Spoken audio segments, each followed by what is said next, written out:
Supreme court में फौजी अदालतों में सिविलियंस के ट्रायल के खिलाफ दरख्वास्तों पर जारी समाअत पीर तक मुलतवी कर दी गई है। वकील फैसल सदीकी और साबिक chief justice Jawad S Khawaja के वकील ने दलाइल मुकम्मल कर लिया। अटॉर्नी जनरल के जारी हैं और चीफ जस्टिस ने रिमार्क्स दिए हैं कि ये कहना है कि सिविलियन का कभी फौजी अदालतों में ट्रायल नहीं हो सकता, दुरुस्त नहीं है।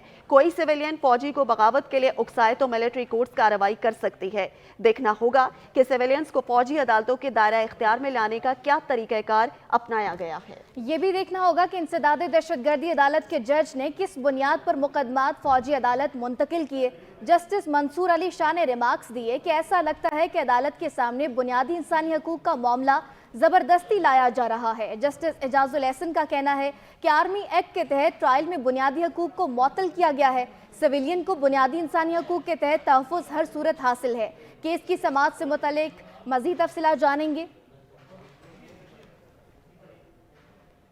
आपको बताएंगे चीफ जस्टिस की सरबराही में 7 रुकनी लार्जर बेंच समाअत कर रहा है। दौरान समाअत जस्टिस आयशा मलिक ने इस्तफसार किया कि किन वजूहात की बिना पर सिविलियंस का ट्रायल आर्मी एक्ट के तहत किया जाता रहा है। दूसरे केसेस में आर्मी एक्ट से मुतालिक क्या प्रिंसिपल सीट किया गया है।